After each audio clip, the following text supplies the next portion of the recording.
Hi everybody. I think we'll make a start. Really warm welcome to everyone who's joining us this evening. It's my pleasure to co-chair alongside Natasha the very first joint RCPath and HIS webinar on communication in IPC, spreading the message rather than infection. My name is Gaty Morris. I'm a consultant microbiologist and infection control doctor based at Sheffield Teaching Hospital. I'm also a member of the HIS Council and sit on the RCPath Medical Microbiology and Medical Virology Specialty Advisory Committee. So the format of today's webinar will take 6 audience-led questions which will be answered and discussed by our expert panelists. We'll also have the opportunity to ask questions and make comments in the question and answer box. The chat, however, is off. And with no further ado, I'm really excited today to introduce our panel, who have a real breadth and depth of IPC knowledge, including, and this is key, experience of how to communicate effectively. So first of all, Dr. Cariad Evans, do you want to give us a wave, Cariad? Is working as a clinical consultant virologist in Sheffield, covering South Yorkshire, North Derbyshire regional hospitals. She's also a member of NerveTag and joined in the November before the pandemic. I'm sure not expecting what was to come. She's contributed to independent subgroups during the pandemic as well, advising the Department of Health and UK HSA on the evidence around face coverings and AGPs. She's also part of a local clinical expert group advising the Trust through the pandemic on IPC and testing and other matters, and is the Sheffield HSID lead for virology and also a national HSID PPE research group member. And then next to her, we have Martin Kiernan, who's worked in the NHS as an infection prevention control nurse for 30 years and ended up as a deputy infection prevention control doctor. He's also had lots of experience in the RHI in England as a member for 10 years, which finished 6 years ago, and is an ex-president of the Infection Prevention Society and has contributed as the HIS scientific secretary to many of our meetings. He retired from the NHS 6 years ago, but now works for the University of West London and Newcastle and Avondale universities, but not where you might expect them to be, there in Australia and New South Wales. He's currently a clinical consultant at Gamma Healthcare and also has first-hand experience of working in the NHS London Nightingale Hospital during the pandemic. And last but not least, we have Dr. Sarah Mumford, who's the Director of Infection Prevention Control and a consultant microbiologist at Maidstone and Tunbridge Wells hospitals. She has a particular interest in infection prevention, infectious diseases, patient safety and medical management. And there she's really led a turnaround in infection control across the trust, including addressing C. diff and MRSA infections. And in 2014, their infection prevention control team were placed second overall and named the best acute trust in the IPS Society Team Awards that year. And during COVID-19, has extra experience in being seconded to another trust to lead a successful turnaround there of IPC. And Dr. Mumford's also led a number of other management roles, including Clinical Director of Diagnostics and Deputy Medical Director. So now I'll pass you on to Natasha to give you a little bit of background. Thanks, Gaty. My name's Natasha Ratnaraja and I'm a consultant in infection at the University Hospitals Coventry and Warwickshire in the West Midlands. And I'm also the chair of the Specialist Advisory Committee for Medical Microbiology and Medical Virology at RCPath. If we could just have some slides, please. Thank you, Helen. So just to give you a bit of a background why we chose this topic, infection control is such a broad subject, but what the recent pandemic has brought out is that it's really important to get that communication about communicable infections out in an appropriate manner so that we can have safe management. And we actually see this all the time in infection prevention and control, and we're undoubtedly see something this winter where we have to manage a communicable infection. And as you all know, it requires a multidisciplinary approach. It isn't just the remit of the infection specialists and the infection prevention and control specialists. We have to involve really a board-to-ward approach as well as liaising with our colleagues in the community. And that's there to protect patients, but also staff and visitors. And as we all know, from the recent pandemic and even the swine flu pandemic, management algorithms may not be there or may need to be changed at short notice. And they might be at odds with what you feel is the appropriate path to take. And often they can be conflicting views with other organisations and your own view. Next slide, please, Helen. And there are plenty of challenges. The flu pandemic of 1918 didn't have social media, so it was a slightly easier, one would argue, to contain. But as well as the negative aspects of social media, there are also some positive aspects of social media, and it's how we harness those that's the challenge. We need to make people feel involved, bringing them with us and not having them feel that they are being forced to do something. And that was seen in the early stages of the pandemic. But then fatigue set in, as it can do amongst healthcare professionals. We can get infection prevention and control fatigue, and everybody has their personal limits about what they can tolerate, as was seen with lockdown fatigue. Even outside of a pandemic, people can become blind to communications. We all walk past all the posters that we ourselves put up in infection prevention and control, just because we're so used to seeing them. And when things are going bad, everyone gets involved. But what happens when things are going well? People might become apathetic because we're doing a good job. And that's when actually the danger might be that things could go wrong. So good communication is essential. And this webinar is hopefully going to open up for discussion what experiences our expert panelists have that can help us to meet these challenges. Thanks, Katie. So the format, as Katie said, would be 6 questions that have been sent in by our participants. So thank you to everybody that submitted a question. And each question will be led by a panelist, but all 3 panelists will contribute. There is an 8-minute time limit per question, but you can post comments and questions in the Q&A box.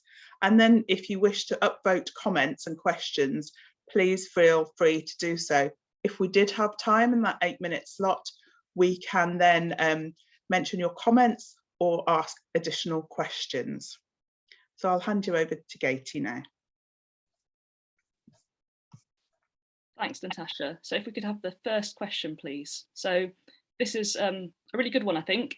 Are there good examples of how to communicate in large organisations and ensure the message, oops, can we just go back? Yeah, ensure the message gets to the right people. And Sarah, I think you might have some thoughts on this one. Yes, thank you, Katie. I don't think there's a right answer to this. I mean, there isn't a single thing that you can do that you can guarantee that that's the way the message should be conveyed. You have to take a really wide approach and use absolutely everything and every approach in order to get communication across, because it's not actually so much about the communication and the message, it's more about the recipient. And some people receive the information in a very different way to other people. So I think you have to do an approach which includes all sorts of different routes of getting to people. And there's obviously the email approach, the newsletter, the daily. I mean, during COVID, we did a daily news thing that went out to everybody. If 20% of our staff read it, that was a real success for me. And we sent a separate one out also to managers, just to say, these are the message we wanted to cascade. But again, you know, very limited in the number of people who would actually read it. I think there is nothing to replace really that personal touch. So whether you do it by going out and speaking to somebody who can then cascade it to theirs. So use the board rounds, use the team huddles, use handovers. If you've got a really simple, succinct message, that's where you can really have an impact and get your message across really quickly. But there's also something about how we message upwards and how we get our executive and board members on, bought into what the message that we need to get out is. And so you need to message up to them. Again, email is better for them because they're all, in their offices or at home reading their emails all the time. So that's an easier route. But actually, I think Teams has been amazing in the pandemic for doing this, so that you can get those messages over. And if there is a single person who is absolutely crucial to what you need to do, what you need to address, then I would go and see that person and just sit down and talk to them. Because if you can get that single person who might be in charge of the whole operational structure or something like that, then those are the people that you need to get your message, to implement it, to start that cascade downwards. But I mean, I know nothing about social media, so I know it's used, and you have to make friends with your comms team because they will have all of the tools of the trade to their fingertips. But as I said, it's that multi-directional approach which is the way to go.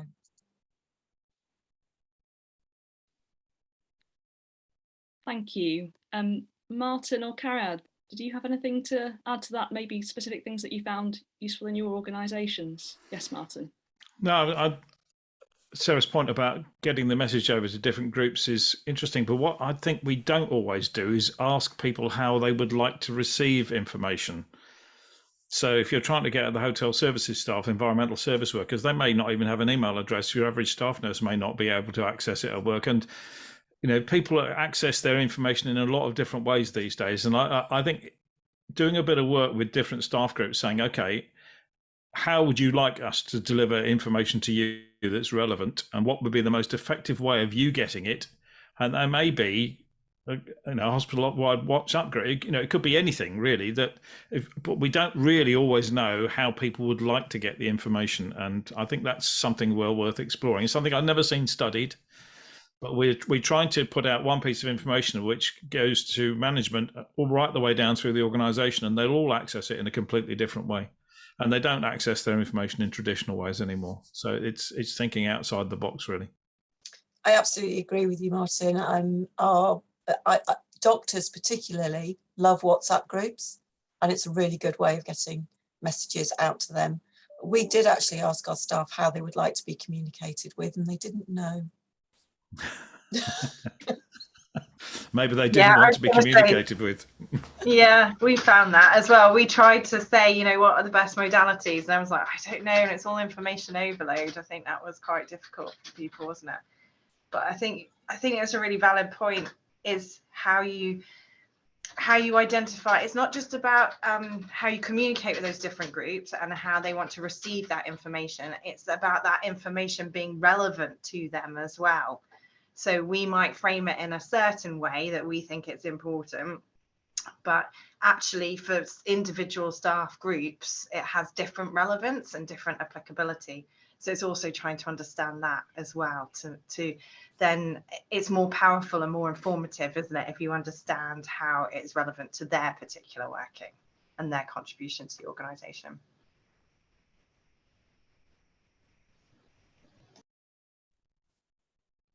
Thank you. And I guess any of our panelists, did you find that you did anything specific, a specific strategy that you used, maybe either during the pandemic or for other issues that have been addressed, for example, C. diff infections, MRSA, or influenza, that was particularly effective?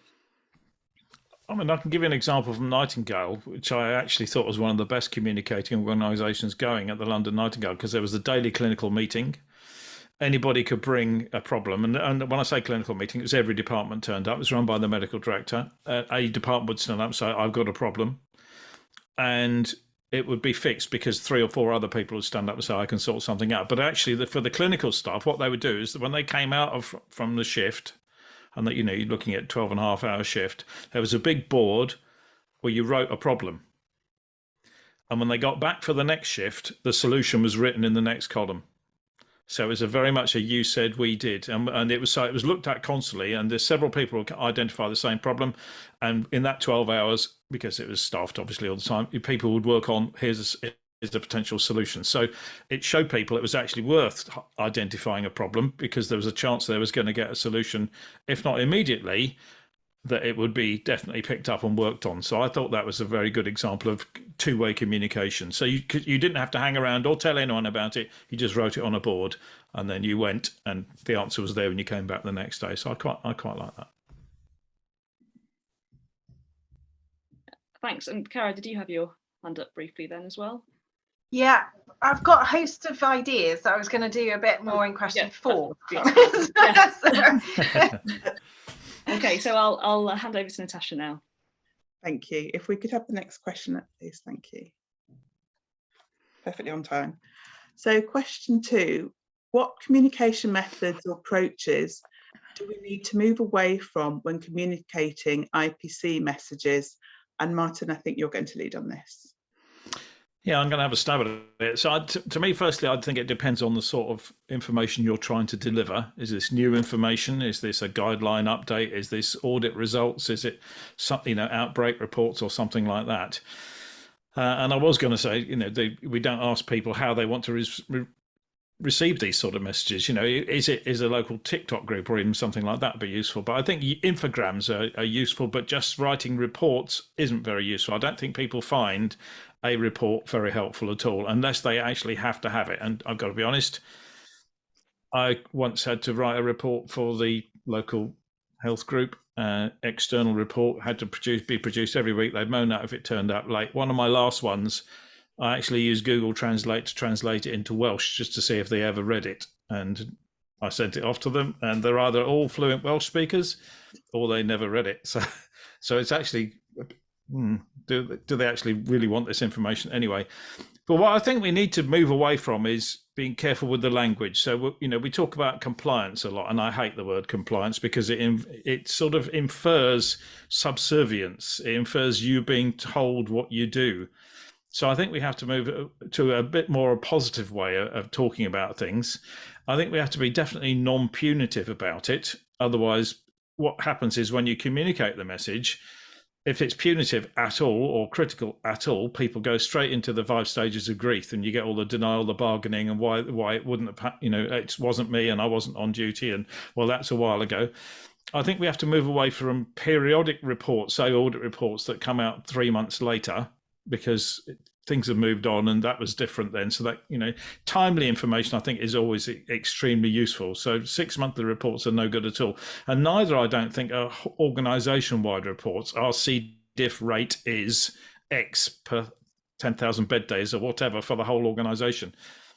Well, actually, we should be able to tease out a bit more local information that make people a little bit more interested. Why is that ward actually got a higher rate over the last 2 years than some other wards? And what happens is you actually can put out a report in a non-punitive way and just state these are the facts, rather than ward X is much higher than the others, is 5 times higher. You just put the numbers in, and people then start to read the numbers, and then they start to go, maybe we've got a bit of a problem here. Because I always found that if I told someone they've got a problem and you need to sort it out, they never own the problem. They don't realise they've got a problem. So that's really not going to get people on board. Whereas if you say, we've got a problem, how will you sort it out? That's not great. If we say we've got a problem, how do we fix it? That's even a bit better. But actually, if people start to feel for themselves, actually, we think we might have an issue here, so how do we fix it? Then you become the firefighter. They realise they have a fire, and you're the person that goes in to help them put the fire out. So I think the way we phrase our information is really quite useful. So definitely non-punitive, definitely has to be timely. if we can make our reports customizable, because often it's just a bland report, but if we were able to share our information with people so that they were actually able to customize it and look at it themselves, that's really great. I also have to think, I have to say we have to look at the direction in which our information goes in the organization as well. So I'll give you an example. A cleaning audit might be done and it goes up the organization. And if it's not great, by the time it gets to the top, it becomes a bad report. And then the person at the top starts kicking everybody all the way down until they get to the poor person at the bottom. And the poor person at the bottom may actually have been trying to do extremely, their best, but they'd actually had no feedback on what their performance was like. And because they didn't know what their individual performance was like, they weren't able to use any of their own data to say to their supervisor, well, actually, look what's happening here. This is all the time I've got. You've changed the format of this ward, for example, from being a ward where people's average length of stay is 2 weeks to it's a day case ward, and you haven't increased the number of cleaning hours. Therefore, how on earth am I supposed to do this? And that's why I'm failing the cleaning scores. But it doesn't go in that way. So it goes up as bad news and comes down as worse news to the poor person at the bottom end. So I don't think we're brilliant at doing that either. And I also one thing I think we should try and stop, unless we absolutely have to, is I try not to involve Director of Nursing or the Chief Exec in a campaign unless I'm absolutely certain that they are really, really behind it. They'll often say, oh yeah, we really support this, but they do it in such a lukewarm way that everybody knows they're really not that bothered. I can remember going on a C. diff visit with the DH back in the day to an organisation that had a high rate. And the chief exec sat there at the meeting and said, yes, we realise we've got a problem. We really want to be average. So that killed everything immediately, because his messaging to his organisation was, my aspiration for his organisation is just to be average. And so everyone knew he wasn't really that bothered. And the problem for him was, of course, if he stayed average and everybody else got better, he was still going to be worse. So I think we have to be careful about where we send our messaging to, and only include people who are really absolutely behind it. And I'd rather let people think the chief exec or the director of nursing was 100% behind it than actually get the feeling that really they weren't. So, I think we have to move away from negative messaging and try and put it in positive ways. There are opportunities for improvement. I've done UV audits in the past, and instead of doing the UV audit myself and going around marking rooms and saying, okay, well, you missed 4 out of the 10, you actually give it to the 2 domestics and they do each other's rooms, and then they talk to each other about what they missed. I never realized that, and I haven't really done that. And that's a better way of communicating the fact that maybe there's things that they can improve on. So opportunities for improvement, we're doing great, and I understand your problem, but there are maybe other things we can help you with. And then using those to tease out what the barriers are. So that's what I'm thinking. So any other contributions from colleagues?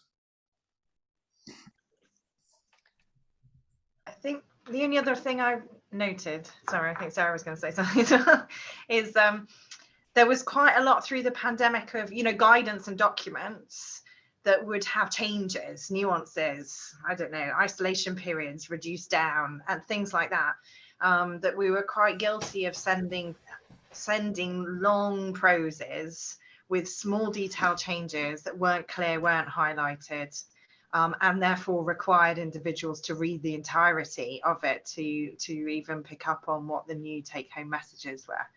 So, and I think that, came from top down as well. It was huge documents that we were sending. You were just like looking through them, just going, well, what's new? What's the update? What have they changed?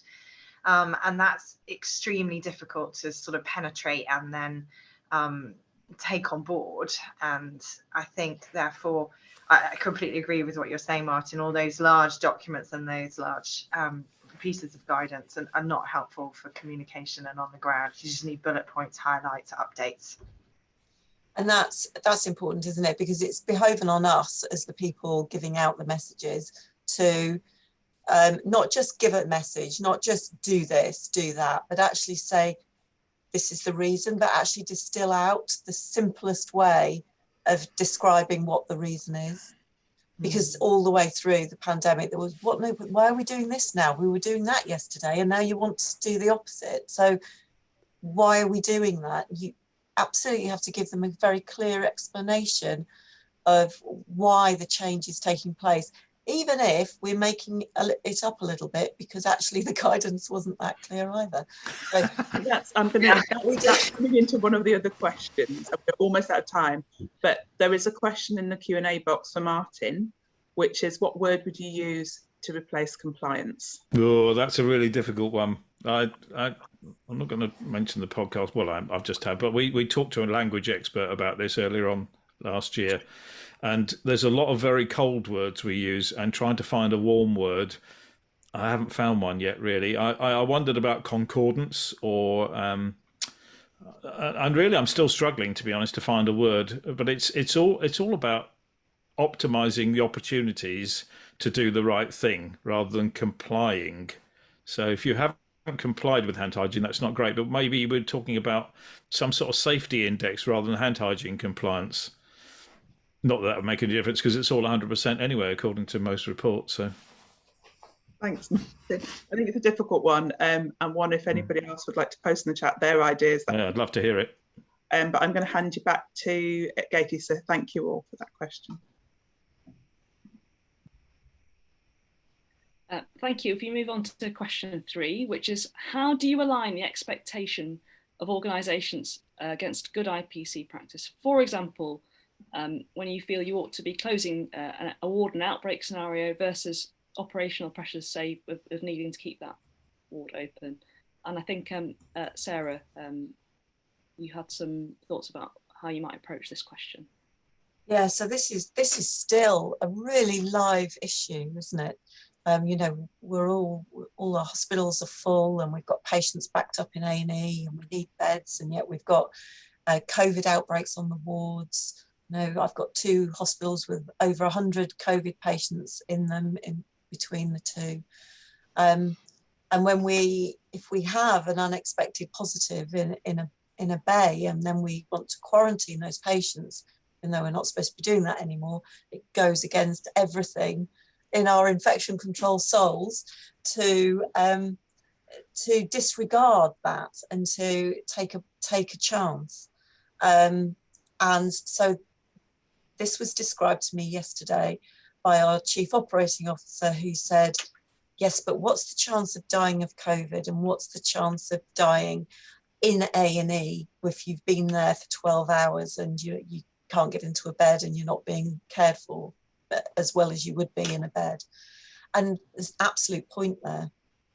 And I think this is all about having a really pragmatic view of infection control, being a little bit less risk averse than maybe feels comfortable, and really weighing up, doing the risk assessment in your head and weighing up whether it is what you can do. So what is the art of the possible? What can you do to reduce the risk? How can we find beds that don't really exist? How can we keep as many of our patients safe as possible? And how can we manage that COVID demand? And now flu, you know, we've now got flu coming into our hospitals as well, which is a totally complicating factor, isn't it? And making space for them as well. And personally, I find it's good conversations with our operational colleagues. You have to work really closely with them. We have to get away from dogma. So we can't say, well, you know, you can't do that because it's infection control. So absolutely no, you can't do it. We have to find workarounds. We have to be thinking outside the box. And we have to be taking risks where maybe under normal circumstances, it doesn't feel right to do that. But we have to be brave, and then make firm decisions which everybody can clearly understand what the decision is, and then move on, wait till the next crisis strikes. Yeah, I think that's brilliantly summarised, Sarah. I think working closely with the ops teams, the huddles, the operational huddles every day, and those communications are really, really important. I think the only thing I'd like to add is just is what you're describing is having a bit more of a pragmatic view now in the advent of, you know, vaccinated patients and a reduction in mortality from COVID. And we've seen that in hospital acquired COVID as well. And that means that our conversations that we had early on in the pandemic, and when we had huge support for isolation, identifying exposed patients, cohorting exposed, separate from everyone else, you know, all of those patient flows that we could operationalize and we did have support for, and they listened to us, and they were exemplary in my experience of operationalizing a really complex challenge to the NHS to keep COVID patients, exposed patients and non-COVID patients apart, to where we are now with no beds and everyone all together. The thing that we found useful, just sharing experience, is we had the kind of principles of patient placement documents that we found quite useful for our flow matrons and our ops teams.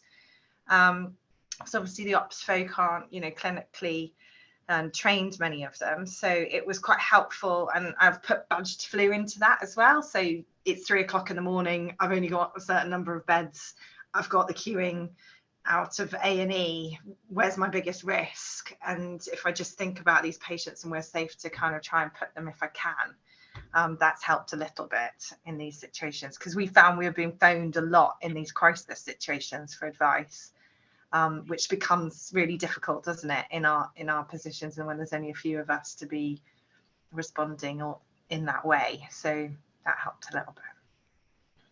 Yeah, it does feel like all the precautions that we've had in place are just being nibbled away, just gradually. So, you know, can we board patients? Yes, you can board patients, but can we board patients in a ward where there's a quarantine bay? Well, yes, you can do that, but the patient mustn't be infectious, and they mustn't, you know, and you start putting conditions onto things to make it work. And I had, can COVID contacts go into the discharge lounge? And my infection control nurses were going, oh no, only after day 5. If they're still negative at day 5, then they can go in the discharge lounge. And I was going, no, day 1 is probably the safest time to put them in the discharge lounge. So let's put them all in masks. If they're asymptomatic, put them in a mask, get them into the, you know, move them out. That's the safest thing you can do. So it's been a real learning curve, hasn't it? And we, if we push it too far, I guess it's going to go wrong, and we're going to have ward-based outbreaks, and there's going to be problems. But I think we're probably at this point, as you said, with the vaccinated population, that we're going to get away with it. Yeah, I mean, I think pragmatic, and the showing willingness to listen to the other side's arguments and discussion. And, you know, I've always been uncomfortable about putting people on the wrong ward. You know, if you're a cardiac case and you end up in orthopedics, chances are you're not going to do very well. And if you're an orthopedic patient and you end up on cardiology, you're probably not going to do brilliantly either. So, you know, it's not, the days of medicine and surgery are long gone. It's all very specialised now. You don't get the best medical care, you don't get the best nursing care. So it's bringing those sort of aspects into it as well, and showing that we're willing to enter into the discussions. But, you know, sometimes you do have to put conditions on, and sometimes you maybe have to lay down that, well, okay, I understand what you want to do. So here are the 3 things that are most likely to happen, you know, or could happen if you do that. And we might get away with it. This might not go very well, or it might go disastrously wrong. So that's what we have to decide. And on a balance of probabilities, it's more likely to be you'll get away with it. So I could live with it with you, but we'll have to do a joint risk assessment together. And, you know, being part of the team really, I think is very important.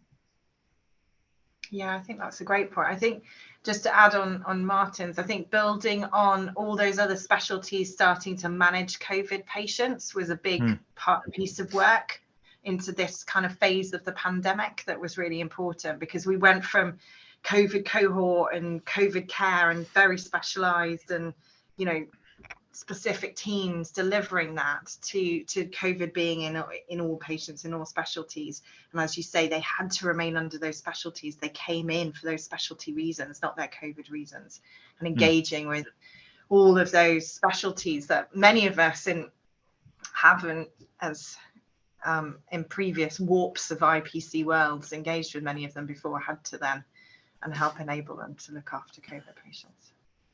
Thank you. That's a really great discussion, a really important question. I'll hand over to Natasha now. Thank you. If we just pop up question 4, please. So question 4 is, how do you communicate IPC messaging when there is ever evolving guidance, or conversely no guidance, which I'm sure we've all come across recently? And this one is for Cariad. Thanks.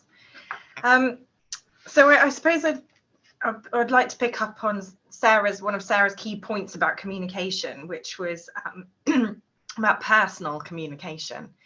And I felt quite strongly that personal relationships with staff, specialties, areas within your organisation, and building on those facilitated all forms of IPC communication.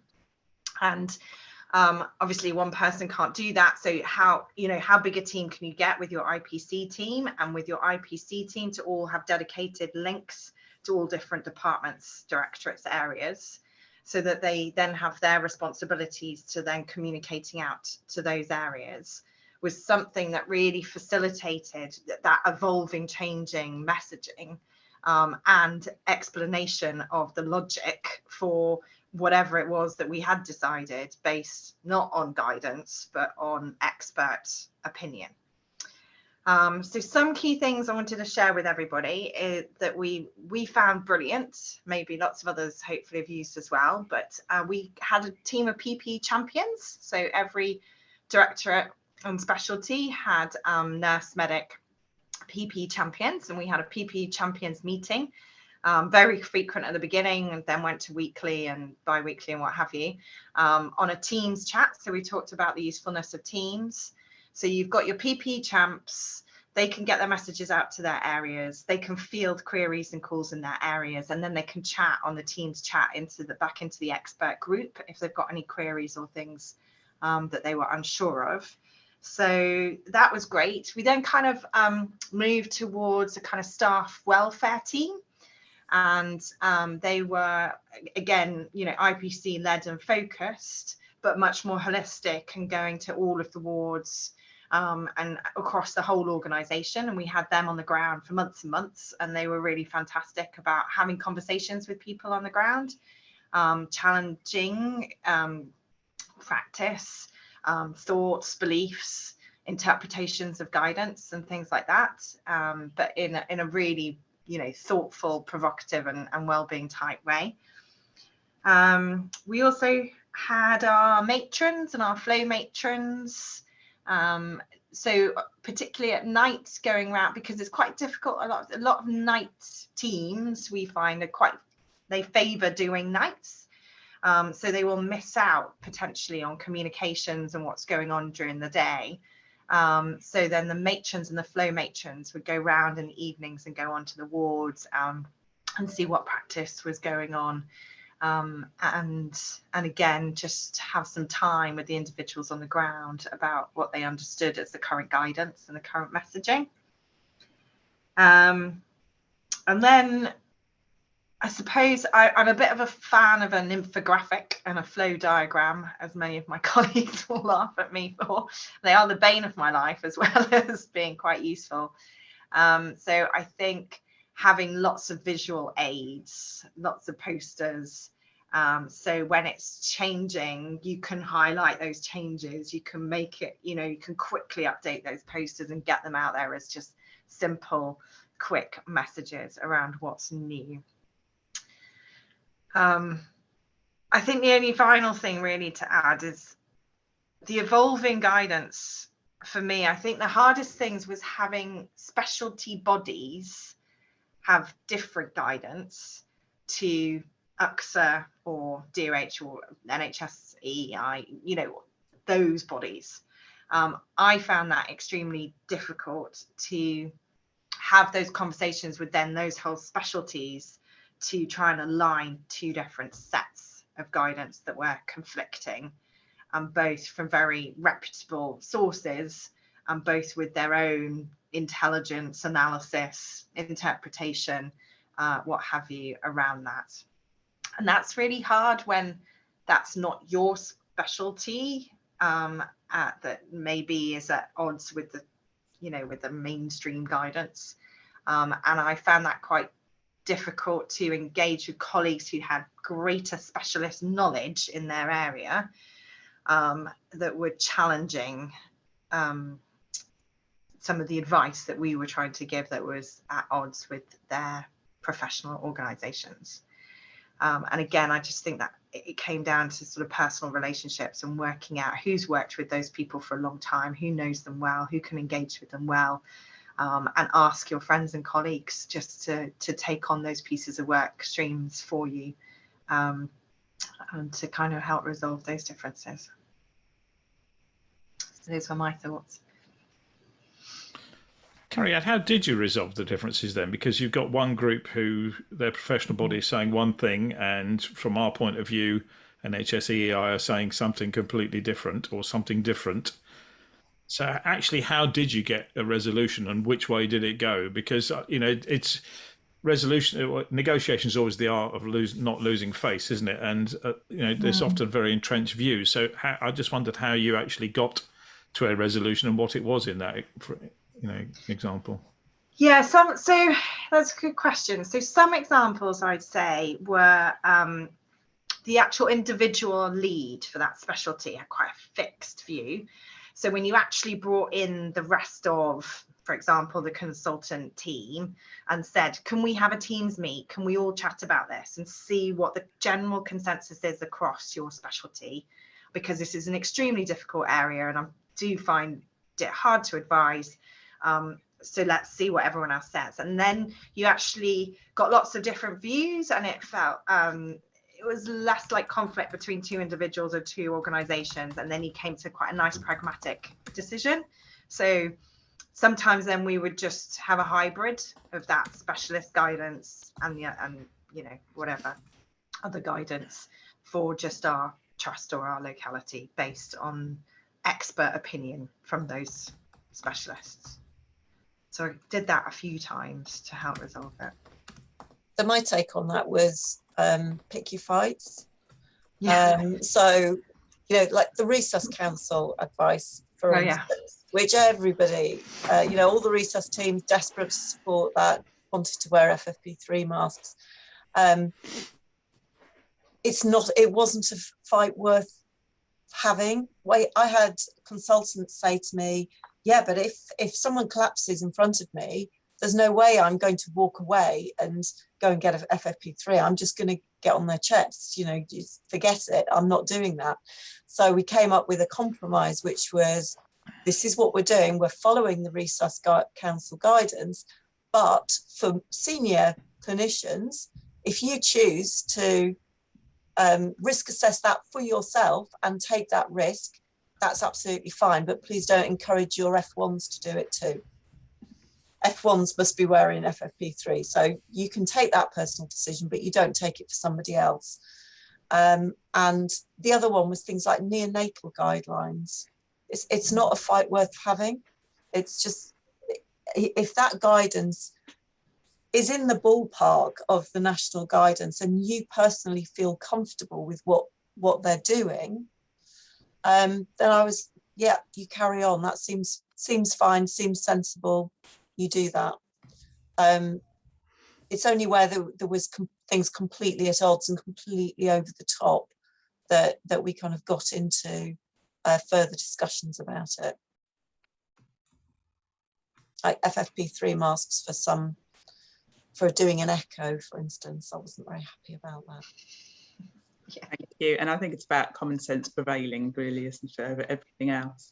I'll hand back to Gaty for the next question.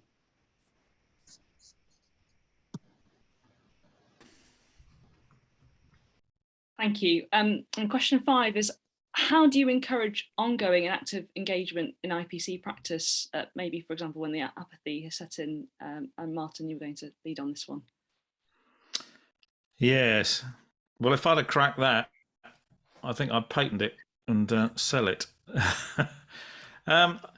For me, when I started 30 odd years ago, there was myself and a microbiologist and no data, and I was doing mandatory training, but I had no information really to give them apart from spiel, the usual stuff. So as the team got bigger and bigger, I tried to provide more and more data and try and personalize the data to people so that they could see. And so eventually every ward ended up with a monthly report showing the number of hospital-acquired bacteremias that they were having for whatever cause, and with what we felt at the time was the cause, their C. diff rates, their MRSA bacteremia rate, their commode cleaning rate. Just try and provide them with a barrage of information that actually some people in the team would actually think, that's quite interesting, and why is that?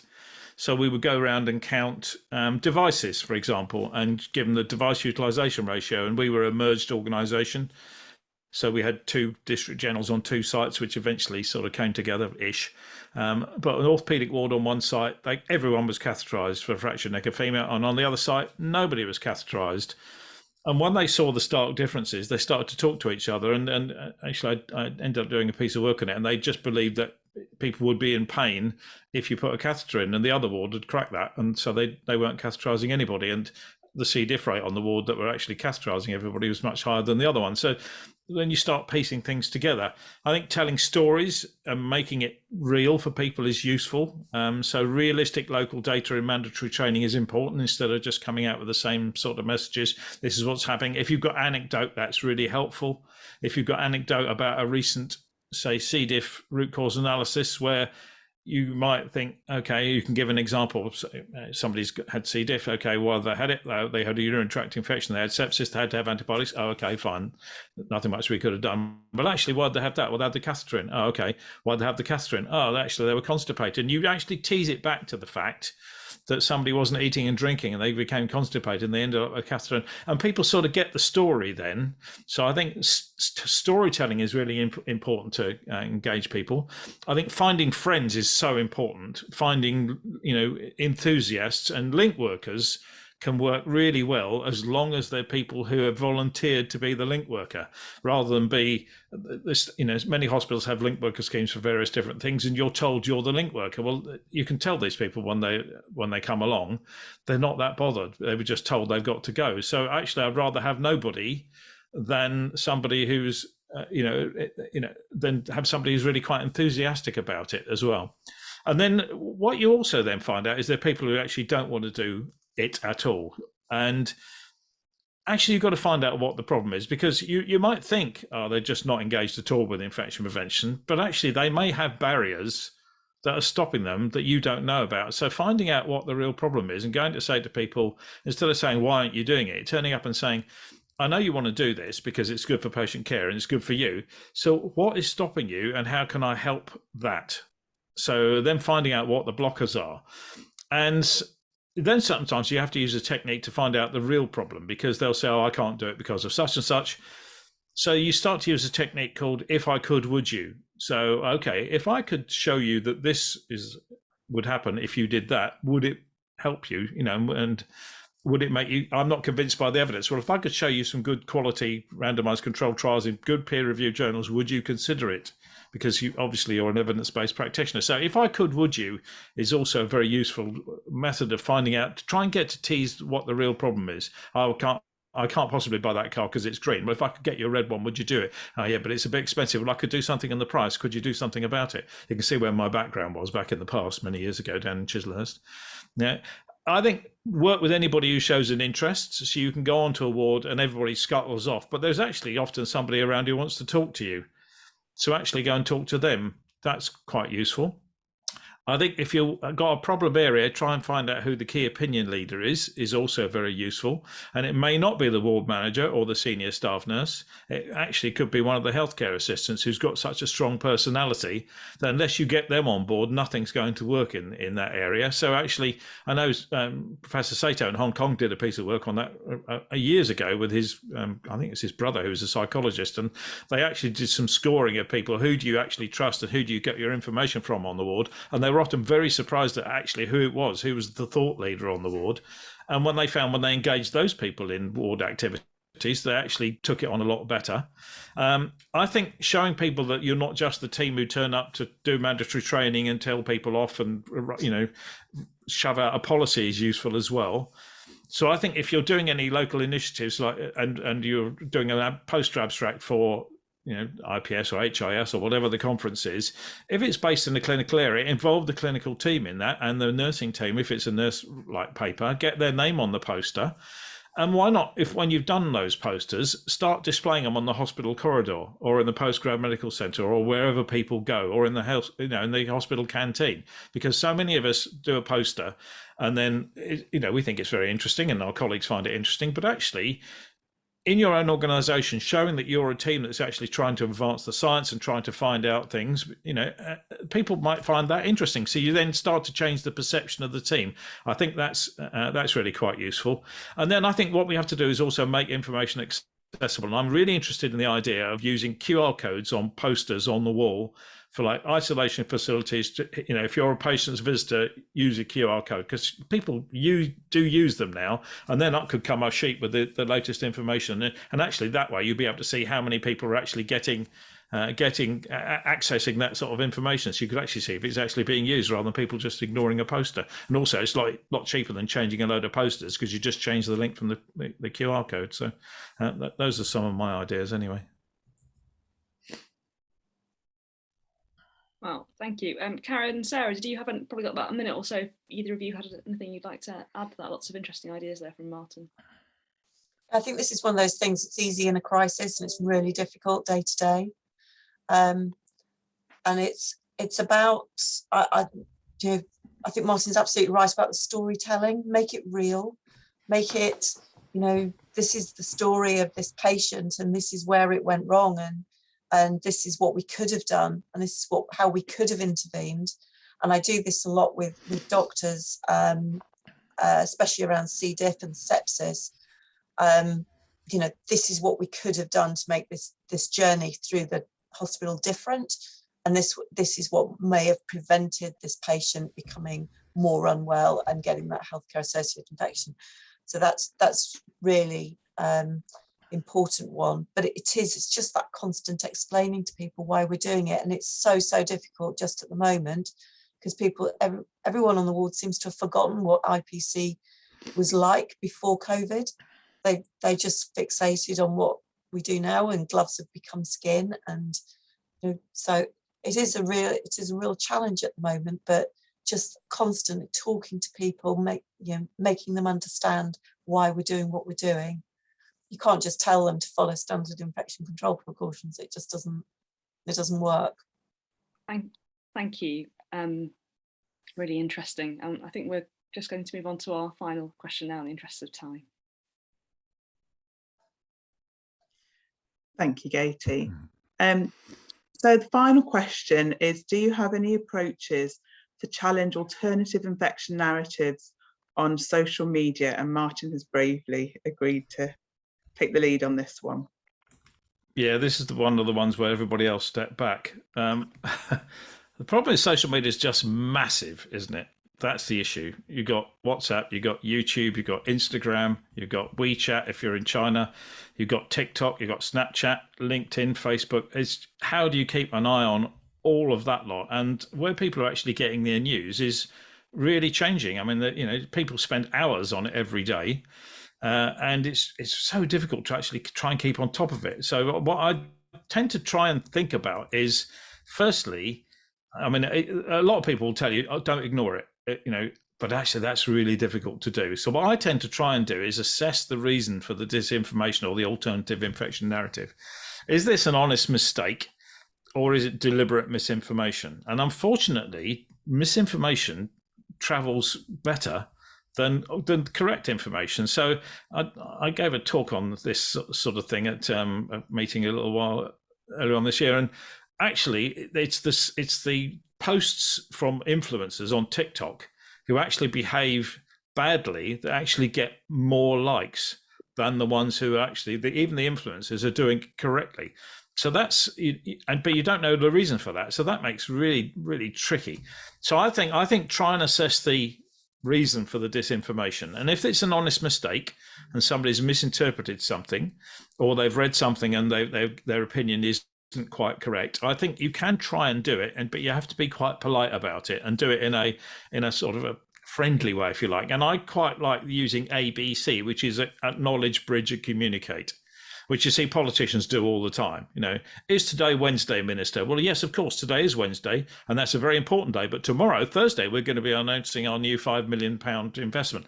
So what you do is you say, I can understand how you might have thought that from that paper, but actually here's my interpretation of it, and actually give it the evidence base. And sometimes you might have half a chance of getting people to actually withdraw that. And actually my daughter did that with an influencer. She saw him posting a load of rubbish on Instagram, and actually was messaging him back. And after a while, he actually started personal messaging her to say, is that really quite correct? And then he withdrew it all, which I thought was pretty brave of her, to be absolutely honest. But I think what you then have to do is present facts and data from various verified sources. And that's really as much as you can do. The issue then is that, of course, if it's deliberate misinformation and people are deliberately being mischievous, no matter what you come back, all you're feeding is the flames. So I'm afraid those sort of ones I don't tend to engage with. But if it's a bit of an honest mistake, then it is worth trying to engage if it's a reasonable person. But there's a lot of accounts out there that are just there to breed disinformation, sow discontent and fear. And I'm afraid there's not a lot we can do about that. And they have huge numbers of followers. And so it's very difficult. I mean, sometimes actually trying to seize the narrative and get your information out first. And I think we don't do as well with putting information out on Twitter and certainly things like Instagram and TikTok. Clearly, I don't do TikTok because A, of my hair color, and B, I can't dance. But actually, there's some studies that show if you include music and movement and humor in your post, they're much more likely to get read and much more likely for the information to be gained. And I think putting out sterile information to a changing demographic maybe isn't helping us either. You know, the people spreading misinformation are far better at doing memes and all the rest of this stuff that I don't really quite understand, to be honest, but they're better at doing it than we are. And we're not as nimble and we're not as fast. You've only got to have some, MP fall ill or something like that, and the memes are out within seconds. So we've got other things to do. So that's really very difficult. I think professional societies maybe ought to think about having somebody dedicated to social media to actually start posting more engaging information out to people. But it's a really tough one, which I suspect why the others didn't want to touch this one. Thank you. We are just close. Oh, somebody just commented to your previous comment and said, I dislike it too, but have struggled with an alternative. We have about a minute left. If Periad or Sarah want to jump in. I just think we need professional people to help us with communication, and it's not our skill set. And I also find a lot of the hospital communication processes also a little bit not contemporary to the moment of what's out there with social media and all the things that Martin suggested. We need influencers for IPC, and we do need a social media presence, and we need young expert folk to lead that, I think, and engage with us to deliver that message. I mean, I think we could use it better. And, Sarah mentioned WhatsApp groups are very popular amongst doctors. I do wonder about having local hospital podcasts where the infection control team say, right, there's a new guideline out. We'll do a 5-minute update, and it goes out verbally. And if it's accessible outside, people might actually listen to it in the car on the way home, whereas they're not going to take much notice of it while they're at work. So, I think there are opportunities to use social media if you can localize them and personalize them and make it nice and short and snappy. I think there are chances there. If you had a QR code, this week's hospital podcast is on this, and here's the topic, people might engage with it. Who knows? I don't know. That's great. Thank you, everyone. I think that's given us some food for thought. Perhaps RCPath and HIS could collaborate again and think of those and take those forward, because certainly it is very important. We've actually run out of time now, but I just want to thank all the panelists for what I think has been a very stimulating and interesting discussion, and I'm hoping that the participants and the attendees have found it as interesting as I have and have got some food for thought and some ideas, because one one idea may not fit every organisation or department, but certainly we've had a wide range of tools that could help us, and I've really enjoyed hearing your experiences. That's been really useful for me. Just to let you know that both the RCPath and the HIS websites will have this webinar posted on their websites very shortly, so that you'll be able to see that as well, and you'll have certificates of attendance emailed in the next week. So it just reminds me to thank all the participants and attendees, and for posting questions beforehand and during this. Oh, this I can just see, sorry, late. Oh, just thank you. So thanks everyone. And thank you again to the panelists for stimulating conversations, and thank you to Katie for co-chairing with me, and thank you to the College Pathologists and HIS for hosting this webinar. And just to wish you all a very good evening. Thank you. Goodbye. Thanks.